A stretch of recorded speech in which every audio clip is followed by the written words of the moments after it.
महाराजा भानु प्रताप सिंह इस वक्त सिया के पास बिस्तर पर बैठकर उसके चेहरे को निहारते हुए सिया से बात कर रहे थे।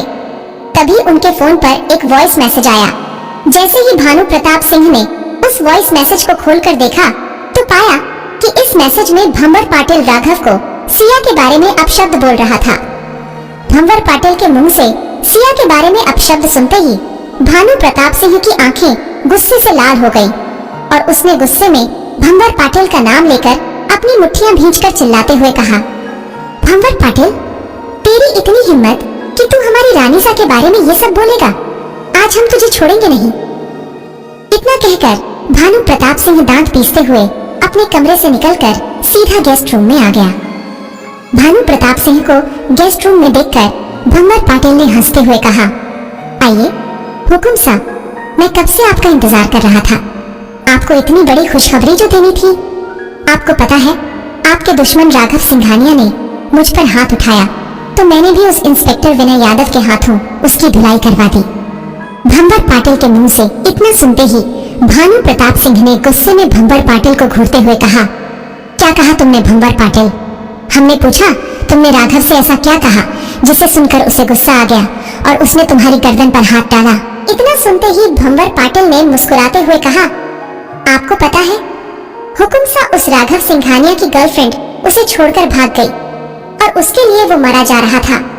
उसे ये भी नहीं पता कि उसकी गर्लफ्रेंड जैसी लड़कियां किसी एक की होकर नहीं रहती। ऐसी लड़कियां तो चरित्रहीन होती हैं, जो कभी किसी की गोद में तो कभी किसी की।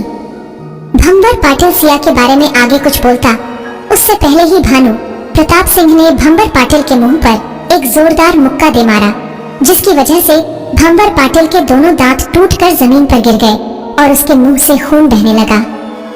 भानु प्रताप सिंह की मार खाकर दर्द से कराहते हुए भंवर पाटिल ने भानु प्रताप सिंह की तरफ देखा और डरते हुए बोला, क्या हुआ हुकुम साहब, आपने मुझे क्यों मारा? आखिर मैंने क्या गलती कर दी? भंवर पाटिल की बात सुनकर भानु प्रताप सिंह ने गुस्से में भंवर पाटिल के मुंह पर चांटा मारते हुए कहा, तेरी हिम्मत कैसे हुई हमारी रानीसा के बारे में इतना कुछ बोलने की? तुझे पता है तू जिनके बारे में इतना कुछ बोल रहा है वो कौन है? वो तो तेरी किस्मत अच्छी है कि तू उस वक्त राघव सिंघानिया के सामने था, वरना अगर तू हमारे सामने होता तो हम उसी वक्त तेरी गर्दन धड़ से अलग कर देते। भानु प्रताप सिंह की बात सुनते ही भंवर पाटिल ने अपने दोनों हाथ जोड़कर माफी मांगते हुए कहा, माफ कीजिए हुकुम साहब, हमें नहीं पता था कि राघव सिंघानिया जिस लड़की को ढूंढ रहा है वो लड़की रानीसा है। भंवर पाटिल ने जैसे ही सिया को लड़की कहा, उसी वक्त भानु प्रताप सिंह ने एक बार फिर उसके मुंह पर जोरदार चांटा मारते हुए बोला, लड़की नहीं है, वो हमारी रानीसा है। भंवर पाटिल, आज तुझे हम छोड़ेंगे नहीं, तुझे जान से मार देंगे, क्योंकि तूने हमारी रानीसा के चरित्र पर उंगली उठाई है। इतना कहकर भानु प्रताप सिंह ने अपनी तलवार मयान से निकाली और भंवर पाटिल की गर्दन पर तान दी। तभी भानु प्रताप सिंह का नौकर दौड़ते हुए वहां आया और भानु प्रताप सिंह के पैरों में गिरते हुए बोला, नहीं हुकुम साहब, ऐसा मत कीजिए, आप इस दुष्ट को मारकर अपने हाथ गंदे मत कीजिए। उस नौकर की बात सुनते ही भानु प्रताप सिंह ने उसे अपने पैरों से उठाया और भंवर पाटिल की तरफ देखा हुआ कुटिल मुस्कान के साथ बोला, तुम ठीक कह रहे हो राम सिंह, इस दुष्ट को मारकर हम अपने हाथ गंदे क्यों करें? इसके पास हमारे लिए एक ऐसी सजा है जिसे ये जीते जी कभी नहीं भूल पाएगा। इतना कहकर भानु प्रताप सिंह ने अपने नौकर की तरफ देखा और मुस्कुराते हुए बोला, वैसे राम सिंह, एक बात बताओ, यही वो आदमी है ना जिसने तुमसे अपने जूते साफ करवाए थे जब गलती से तुम्हारे हाथों से इसके जूते पर चाय गिर गई थी? भानु प्रताप सिंह की बात सुनते ही राम सिंह ने अपनी गर्दन हाँ में हिलाते हुए कहा, जी हाँ हुकुम साहब, यही वो नेता है जिसने हमसे ऐसा काम करवाया था जो काम आज तक आपने हमसे कभी नहीं करवाया। आपने हमें जितना मान सम्मान दिया था वो सब उस दिन इस भंवर पाटिल ने मिट्टी में मिला दिया था। इतना सुनते ही भानु प्रताप सिंह ने राम सिंह से कहा, तुम चिंता मत करो राम सिंह, आज हम तुम्हें तुम्हारा वो मान सम्मान फिर से लौटाएंगे जिसे इस भंवर पाटिल ने तुमसे छीन लिया था।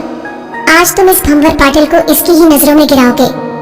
इतना कहकर भानु प्रताप सिंह ने राम सिंह के पैरों की तरफ देखा और उसके जूतों की तरफ इशारा करते हुए बोला, राम सिंह, अपने जूते उतारो और इस भंवर पाटिल के चेहरे पर अपने जूते की इतनी छाप छोड़ो कि ये भंवर पाटिल अपनी लाख कोशिशों के बाद भी तुम्हारे जूतों की छाप अपने मुंह से उतार न पाए।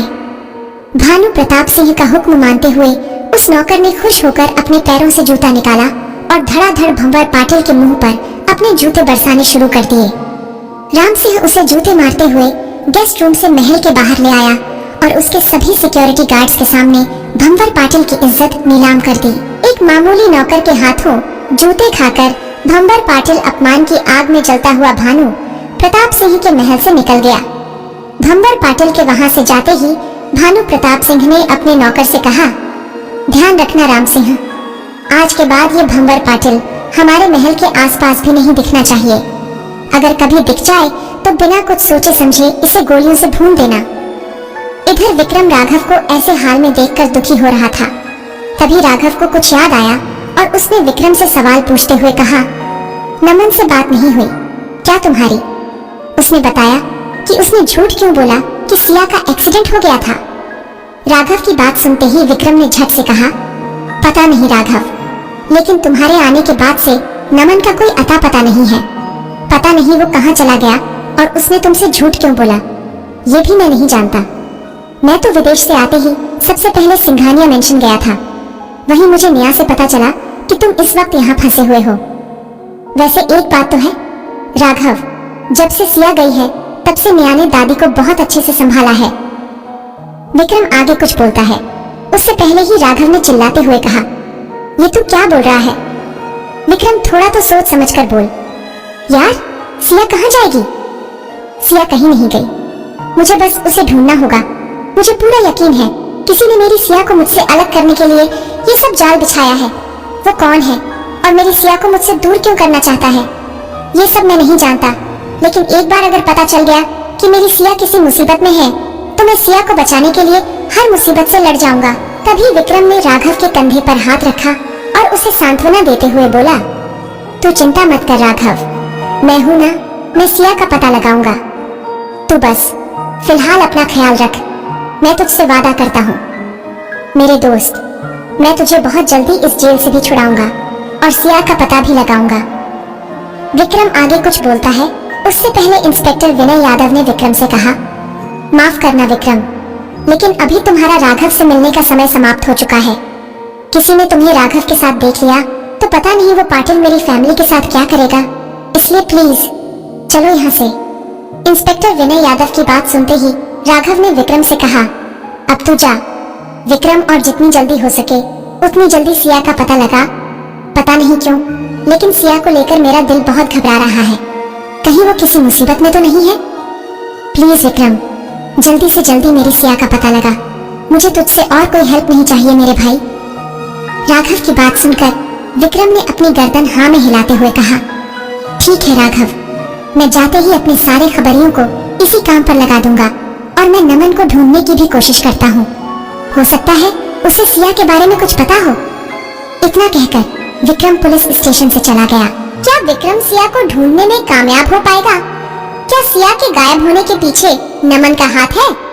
भानु प्रताप सिंह राघव को सिया से दूर रखने के लिए अब कौन सी चाल चलने वाला है? जानने के लिए सुनते रहिए secret of devil only on pocket